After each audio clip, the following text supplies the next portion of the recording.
Hello everyone, and welcome back to the NPL channel. It's been quite a while. So, in that time, we have changed leadership. Uh, I'm one of your leaders, Parker, also known as klover48.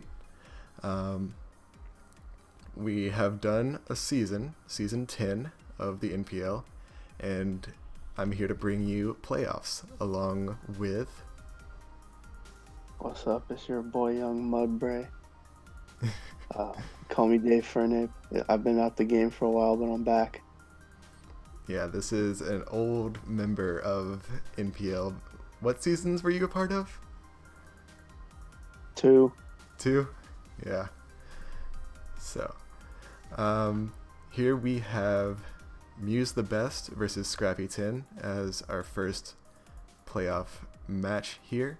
This will be just round one of playoffs, and we'll do another video doing the semifinals of playoffs.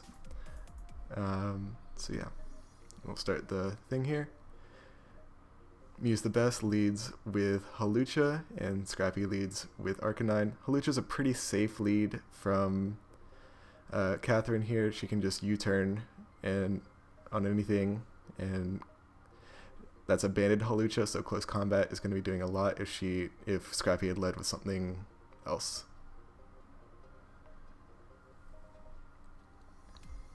So yeah, Scrappy's getting enough rocks here. Let's actually change this to slow. Catherine went for a nasty plot, but the Silvally Fairy was revealed. I know she was predicting Silvally Dark because Scrappy did not have a Dark type on his team, and Mew and Gengar were obviously very big threats from her team. So having this information should help Catherine quite a bit. I thought that when the fairy type came out, that Flash Cannon would come out of that Hydreigon and blow it away, but I guess we got revealed right here that Catherine didn't have it. Yeah, it seems like she was probably Nasty Plot, Dark move, Dragon move, Fire move for the Corviknight. But yeah, we're not 100% sure on that. So she goes into the Gengar here and makes the prediction. Or no, she doesn't make the prediction this turn, my bad. Yeah, the Goodra comes in, and Gudra's very nice at whittling this team down with Dragon Tail and Stealth Rocks on the field.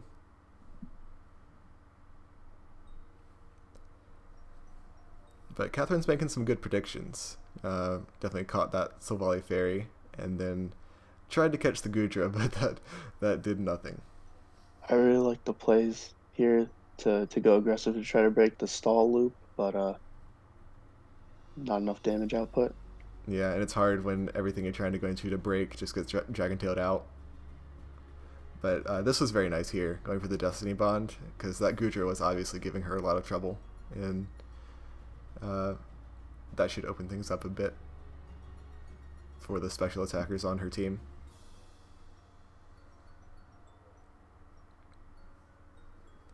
I really like the Iron Head on the Halucha. I don't think you see it too often.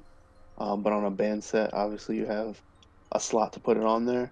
Yeah, and then she knew like there was no way he was staying in there because everything else switched into Ironhead pretty freely. So she makes the read that he's going to switch and goes into her Vaporeon. But the Corviknight is bulk up and is going to be able to take down that Vaporeon. I love the courage to just set up in the face of something that can burn you, knowing that it's going to try to heal. Yeah, makes a good play into Seismitoad there. Toad is such a defensive threat to so many teams. I was expecting Vikavolt to have some sort of grass move, but Yeah, I was also really surprised that it didn't have Energy Ball, especially when the Toad was revealed to be leftovers and not Rindoberry. So I really expected an Energy Ball to come out there. But it's also possible that she made a prediction of Scrappy going into Arcanine or Corviknight, and that's why she didn't go for it. That's true. If you could pause it right here, I think she also tried to make a really aggressive play here, predicting a double from Scrappy because it would not take another close combat. But I think at this point, when you're down, you just kind of have to hit what you can and at least whittle something down so you can start getting picks and break through. Yeah, that's a good point. Back here, I felt like there was no reason to not go for a second close combat here. It basically got a kill. Like, Savali Fairy is so low. Arcanine is not going to enjoy taking one. So switching out into Vikavolt here, I feel like didn't make a lot of sense.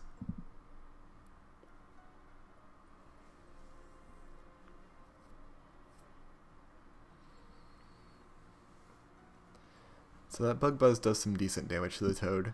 Um, yeah, okay. That I was thinking of a later interaction. Toad's going to go for the Toxic there, as she's going to go into her Hydreigon. Set up a nasty plot. Toad has the Drain Punch for Hydreigon, which is very good because if it was like a sub Hydreigon, it could actually break those subs. Very good bring on Scrappy's part. Even without sub, like this thing, having health wouldn't have died to the life orb plus toxic and would have probably gotten another pick after this. Yeah, but Silvally was kind of useless here anyway, so even if it did, like, it was just a sack at this point. Although actually having it alive kind of helps Catherine a bit because she's able to put this Mew plan into work. I really like this Mew set. You'll see here the idea behind it. He knocks off the Throat Spray as she goes for the Heal Bell. And Heal Bell, for those who don't know, Throat Spray activates from Heal Bell. I actually did not know this until Catherine brought this up with me. And David did not know this either. So she's bringing some really cool and unique sets. But the thing is, from what she told me about this set, I don't know if she changed it before going into it, but it was supposed to have Roost as the last move. And if it still did, I don't know why she wouldn't have gone for it here. If she did, this set probably could have won, honestly. Probably would have had a hard time breaking the Corviknight without the special attack boost, but still, feel like you've got to at least try instead of just going for a 24% damage with the stored power, So yeah, Mew is going to go down without doing much of anything, unfortunately.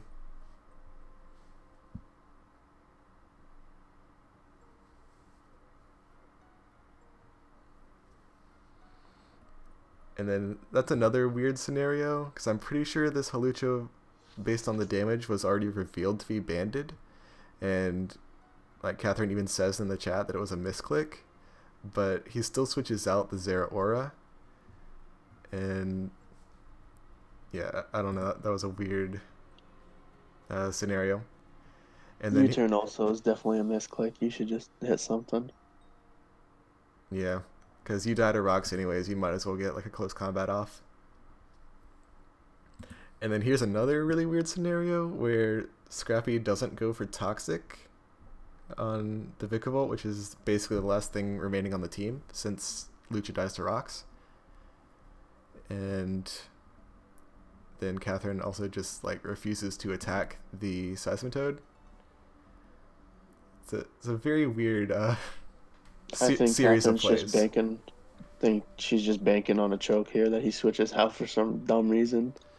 Yeah, like that makes sense, but like if you fear the Toxic, which I feel like you should, then you should want to kill this. Like I guess it doesn't matter at this point, the game's over, but still just a very weird series of plays by both players, in my opinion. At this point, I'm pretty sure it's just like there's no chance. Yeah, so maybe just clicking buttons. I don't know.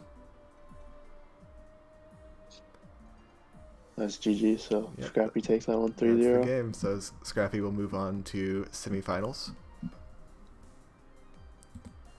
And next we have Monotui versus Chu, also known as, or as his showdown name says, Luna Clone. Mono had a very good season with this Melmetal, and Chu was kind of the underdog, like, surprise.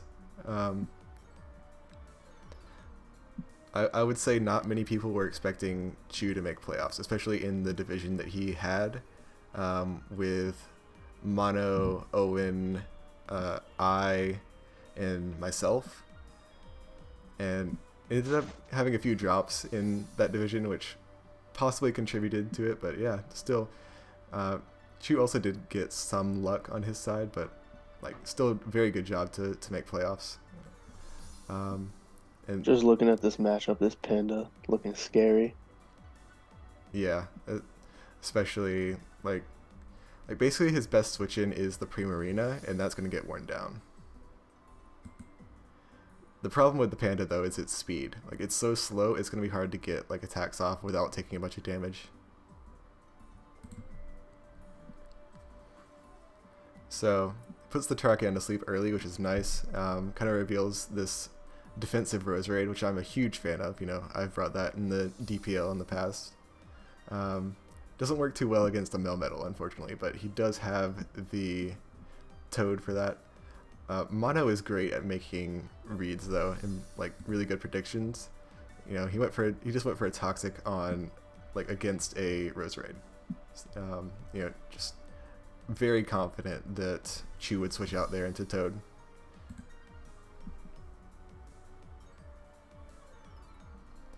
One interesting thing to me, I guess I'll talk about this later, but he goes into the Vanillix. One thing that matchup wise, I really like Vanillix here. Like his ice resist is a Barraskewda, which is weak to freeze dry. So like Blizzard and freeze dry are just so spammable here. And yeah, Blizzard does like a decent chunk to a Gardevoir, which has like pretty good SPDEF. And you know, Gardevoir just opens the door for things like Melmetal to come in. Mystical Fire does nothing to that.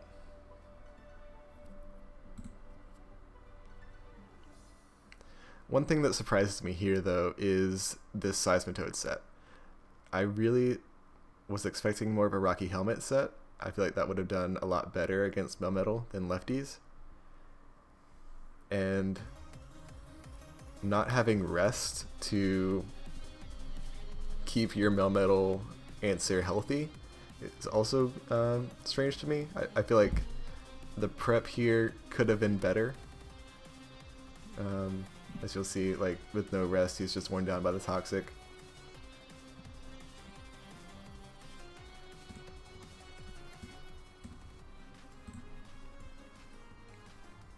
And you know, now the Melmetal answer is gone and Melmetal's still around. So that's going to be scary. But the good thing is Pangoro, whenever it gets a free switch into Melmetal, it gets a free close combat. And that's going to do some damage.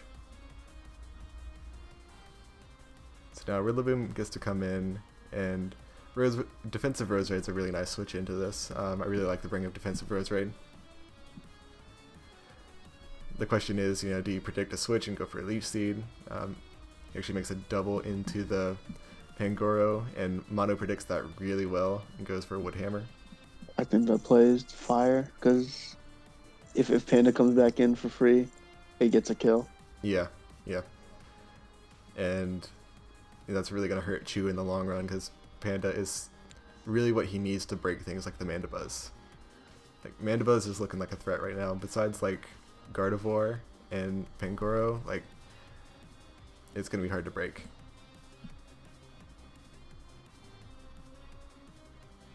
And he goes into the Gardevoir now, and that's, you know, taking good damage. So Mono's definitely in the driver's seat here.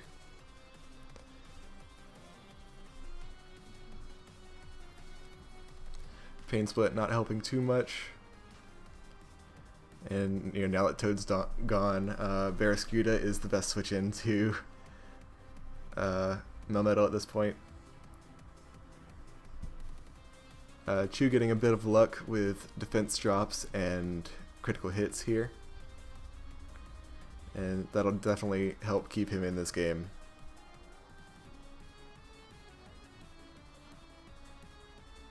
So the Roserade switch is pretty predictable, so Mono, goes straight for the knockoff. I think that's a very smart play. And then, even if Chu had gone for the Leech Seed there instead of the Sludge Bomb, Melmetal doesn't mind because it forces something out and gets a kill, I kind of like Sleep Powder there, but obviously, it's only effective against a few of his Pokemon. Yeah, but I think you just have to get aggressive here and start making plays. Yeah, Sleep Powder is only effective against the Melmetal and the Vanillix because Mandibuzz has the Overcoat. So Sleep Powder was definitely a risky play. But yeah, now Pangoro is going to be able to come in and get another kill. And here's something I kind of disagree with. I feel like, well, I don't know. It depends on Pangoro's speed, I guess. Assuming it outsped the Mandibuzz, I feel like you kind of needed to keep it around and try to get a free switch into Mandibuzz, because that's like your only hope of really breaking it, unless you get like defense drops again with the Barraskewda. But I kind of feel like Roserade wasn't really necessary here. It lost to the Vanillix, it lost to the Mandibuzz. It was good against Rillaboom, but I feel like I don't know. It's tough, because yeah, if you lose Roserade, then Rillaboom becomes a threat. So yeah, I don't know. You have to sack something. But it's going to definitely be hard for Chu to break this Mandibuzz at this point. Lally could have sacked that. So he does a good job of breaking the Mandibuzz here, but this puts him in a position where this is just going to die to the Rillaboom, and then Vanillix is going to clean up. Well, so you'll see here in a second.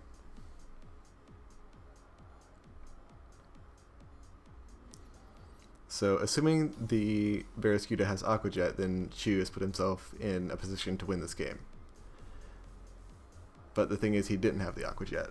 So I feel like he needed to find a way to break the Mandibuzz without using the Hyper Beam, because that just put him in a position where the Vanillix cleaned.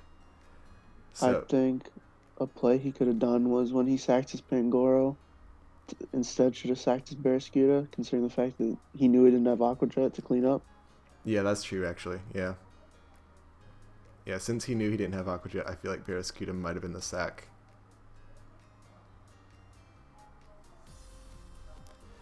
But then he also, like, even after he sacked the Pangoro, he could have tried, instead of immediately going into Poltergeist to set up, because, like, if you look a few turns ahead, you can see that's a losing position for you, because you lose to Vanillix after you set up. I feel like instead of that, you try to chip down the Mandibuzz, you try to go for crits or defense drops with the Barraskewda first before going with the Poltergeist play. But yeah, I don't know. It was still a really close and really good game. Very close 1-0. And, Chu did a great job making it this far.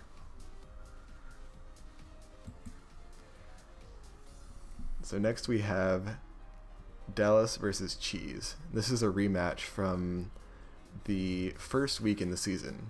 And it's probably Dallas's toughest week. It was a very bad loss for Dallas. He got very tilted based off of other things that weren't really a part of the battle, unfortunately.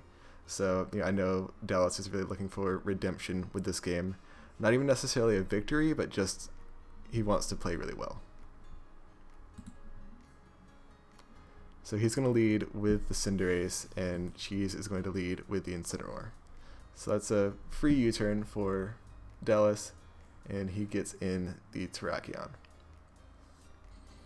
He loses his Choice Band, but he gains basically a Choice Band back with the Justified boost. And as you can see, Cheese has a really tough time switching in to Terrakion. And Dallas makes the good read that Jirachi is kind of like the closest thing he has to switch in. And he goes for the Earthquake. And the Quick Attack is going to be able to finish that off. So now Dugtrio can come in and revenge, but like that's not the biggest deal in the world because you get a lot of good damage off with the Quick Attack, and you break a potential Sash. It feels like Dallas planned on already getting knocked off and being able to kill something. Yeah, it feels like everything that's happening in this game so far is part of Dallas's plan, and I really like a lot of his prep.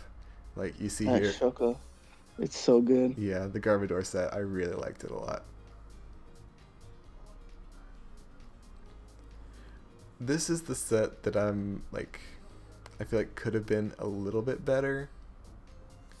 Grimmsnarl can be a decent check to Dragapult, but like I feel like it could have been Babiri maybe instead of Light Screen to check Dragapult a little bit better, or like Thunder Wave to paralyze a Dragapult. I feel like Reflect didn't really do what he wanted. It didn't really stop the Dragapult because I think that Steel Wing still did a ton of damage.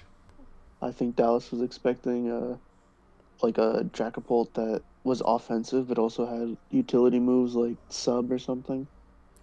Yeah, but with Prankster, you outspeed and you can still T-Wave it before it gets a sub off. That is true. So yeah, Grimmsnarl kind of goes down. All it really does is set up a Reflect and pop a Colbur Berry. I like this Necrozma set though. Brings in the Trick Room against the Dragon Dance Dragapult. It's very nice.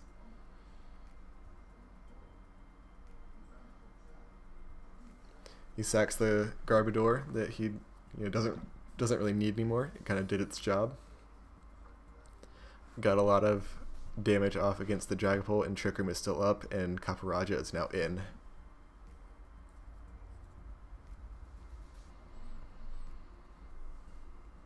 So get some good damage against the Venusaur. If this thing had Earthquake, he should have definitely went for it right there. Yeah, I'm guessing it didn't have it just because he never went for it.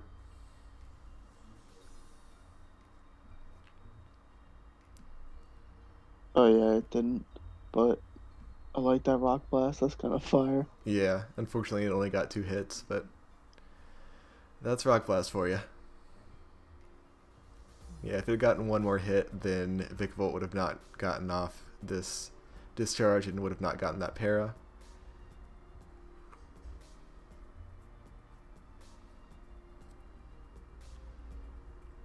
Now that Copperage is on that lower health, Dragapult can come in pretty freely here and just kill it with a Phantom Force. So, like, even though I feel like Dallas has been in control this entire game, he's actually down 2-3 right now. So he comes in with the Cinderace, and I feel like the Incineroar was pretty obvious there, and I feel like the U-turn was the play, because it killed Dragapult if he stayed in, and you'll see, like, that Necrozma against Incineroar is kind of the scenario he wants, so I feel like he should have gone for the U-turn there and gotten in the Necrozma against the Incineroar.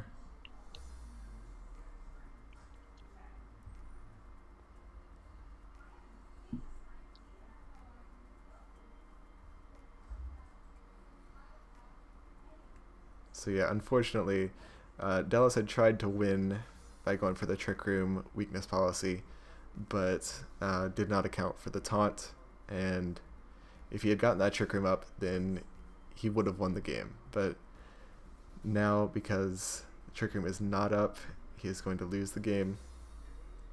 And if he had gone for the U-turn, he would have been fine with Trick Room not being up, because he could have killed the Incineroar, and then Cinderace would have been in the back, could have taken a Dragon Darts and killed the Dragapult, and then killed the Venusaur as well and won the game. So I definitely feel like U-turn was the play there, and I think that one little tiny misplay is all it takes to lose a game as close as this.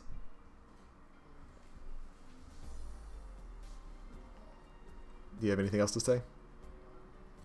Uh, it was a pretty good idea on Cheese's part to at least attempt to save the Dragapult, because some people would just let it just sack it and hope that you can tank a hit with another Mon, but Cheese makes a good play of recognizing that the speed could save him.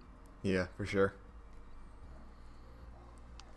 And so Cheese moves on to semis to face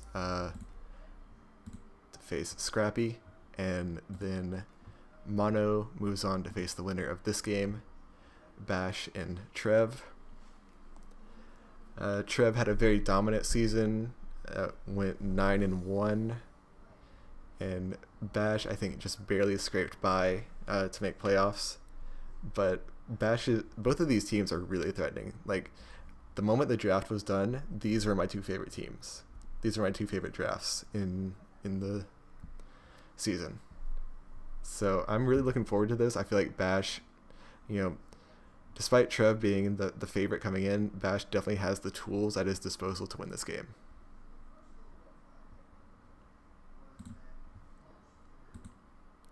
So he's going to lead with the Hydreigon, and Trev's going to lead with the Cinderace. Cinderace is a pretty common lead. I'm going to go ahead and reveal now those are both Scarfers. And that's now revealed to Bash that Cinderace's Scarf, since he knows his Hydreigon is also Scarf.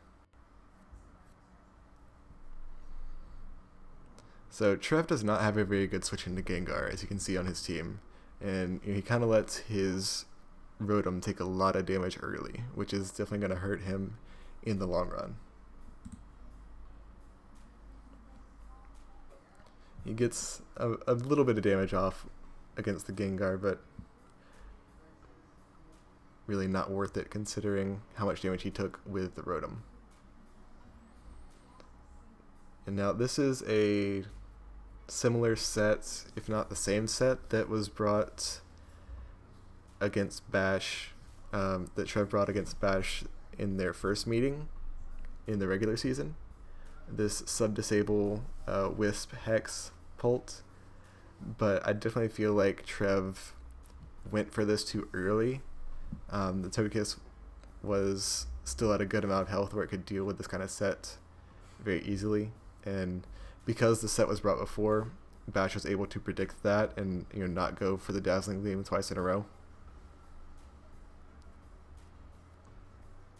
And is really able to just take out this Dragapult early, which is a huge threat to his team, and that's very good for Bash. Bash has been playing this early game really well.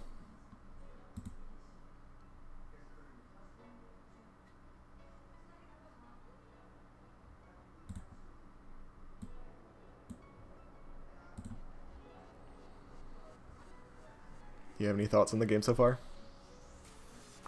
That set did catch me off guard, but Bash already knew about it since he saw it before. I think Trev subbed in the wrong time the second time he went for it. Yeah. So Trev made some good scouts there, scouting for the Blaze Kick, scouting for stuff like that. Zeraora kind of weakening itself to Life Orb a little bit. I definitely think the Rotom should have came out against the Togekiss much sooner. Yeah, he does finally take it down though.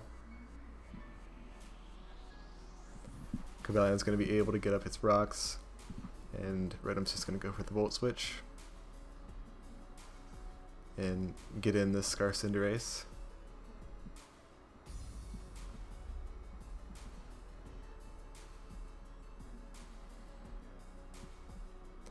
So Trev maybe expecting an over prediction from Bash's part, and it's basically a 50-50 of like Pyro Ball versus U-turn and going to Vaporeon or not. But yeah, going for the Powerball instead of the U-turn puts him at a bit of a disadvantage here. Lets the Vaporeon get a wish up into the air. And now that Rotom is in, that's going to be a free switch into Hydreigon to get that wish off. So Bash is in a very good position right now in this early game. But Trev makes a good play predicting the U-turn and goes for another Toxic here. And this Zeraora is going to start wearing itself down with Life Orb and Toxic. The Rotom is going to go down, but gets some good Toxics off before it does. So now the Cinderace is going to come in. I think this time he goes for U-turn? No, he goes for Court Change this time. Gets the rocks on Bash's side of the field instead. That'll help with the longevity of Cinderace and Gyarados.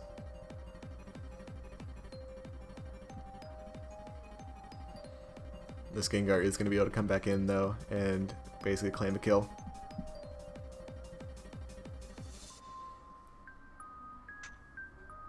And yeah, this time Trev does make the U-turn play and calls it incorrectly as the Gengar stays in and is going to have to basically sack his Sylveon. I think if there was one time he should have tried to make the aggressive Fireball, it would have been then, because when you look at how Sylveon matches up against his team after the Gengar is down, it really hits hard. Yeah, and I feel like it's a risk versus reward thing. Like, it's a very high risk if the Gengar gets to get an attack off, and the reward that Bash gets from going to Vaporeon on a Pyro isn't really that much. Like, Hydreigon's at 88. Like, getting a wish in the air could help Zeraora maybe. Yeah, I guess it could help Zeraora. That's fair. But yeah, definitely a play that hurts Trev a lot here, and he's now down 5-2. He does go for the Fireball this time, and Bash does stay in again and will lose his Gengar.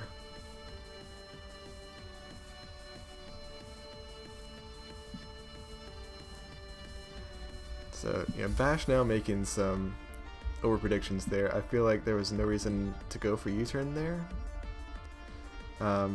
Unless he's already predicting what this in-game will turn into,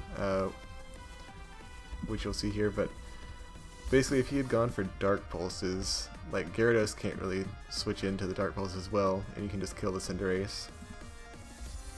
But yeah, going for U-turn there, and just Trev got a free bunch of damage off with that Powerball.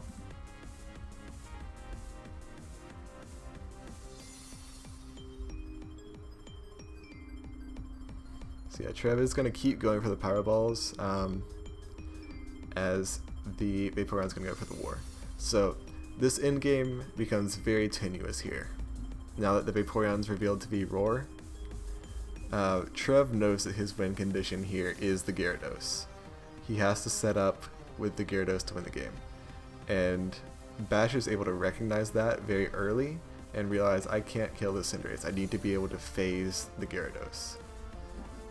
So he needs to be able to get things in on the Gyarados at the proper points.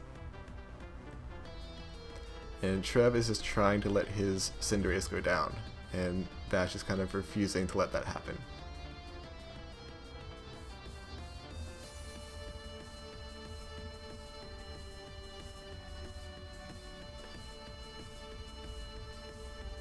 So each player has to make each of these plays very carefully.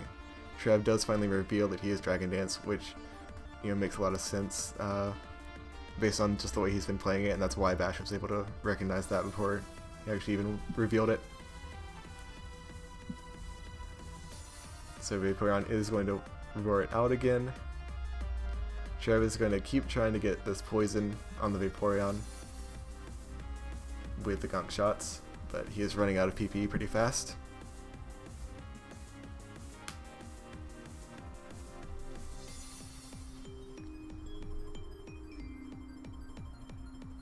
I believe this is where, yes, Trev finally goes for the Court Change. And that's a very smart play on his part. Something I did not anticipate. I was very confused when I first saw it. I was like, why did he just put rocks on his own side of the field? But then I realized he's trying to kill himself, and it does a very good job of that.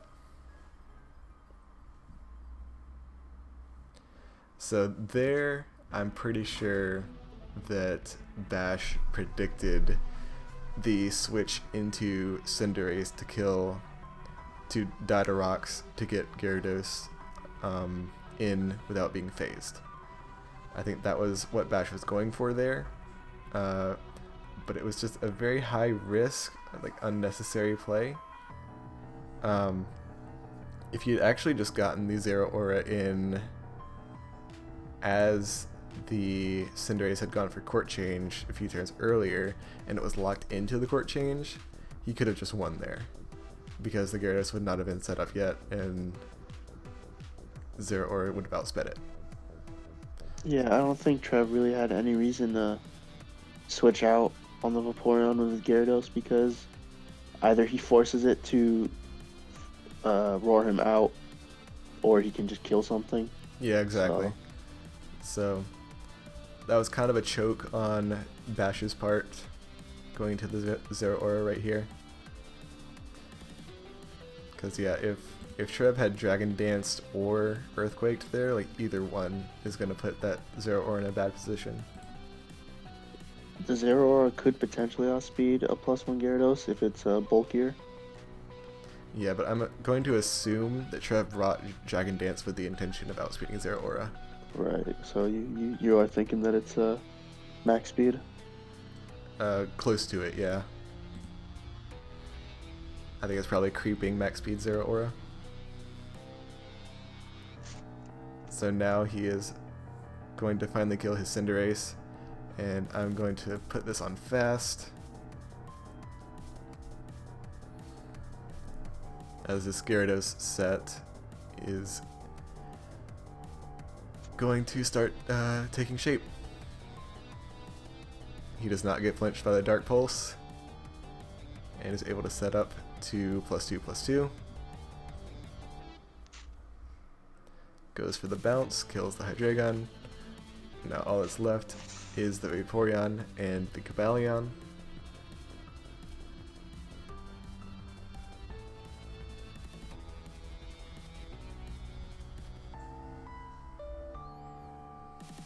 And Trev has to kind of keep this going for a while, just has to maintain his leftovers recovery, has to get up to +6 to be able to actually kill the Vaporeon with Earthquakes without it wishing back.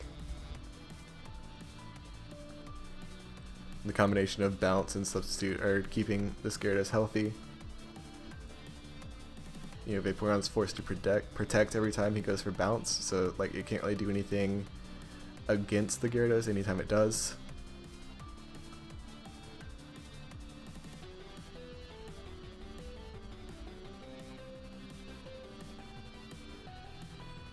So yeah, basically at this point the game is over and we're just waiting for the Gyarados to actually finish off the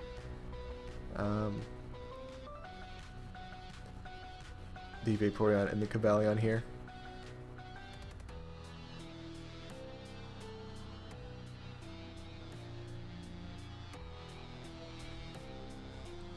But yeah, I was a huge fan of this end game. Like, especially the way Trev played it, playing from behind like the entire game and like going for really interesting plays like the court change to kill his own Cinderace, and Bash recognizing that he couldn't kill his Cinderace because he couldn't let the Gyarados set up. Like, it was very well played on both players' parts. And like I said, the only real misplay was how Bash handled the Zeraora. Everybody always sleeps on my boy Trev. They don't understand. When they call him Trev the King, he is the king. I don't know of anyone who sleeps on Trev. Trev is a very good player, and I feel like most people realize this at this point, considering he went 9-1 and got the first seed in playoffs. If you give him a chance to win, he'll find it and he'll take it. You gotta cut off everything, and I definitely think him going Zeraora was a misplay. Yeah, I agree. So yeah, we will see Trev versus Mono in the semifinals, as well as Cheese versus Scrappy. And yeah, we will get that video to you once those games happen. Thank you all for watching, and we'll see you in the semifinals. Bye.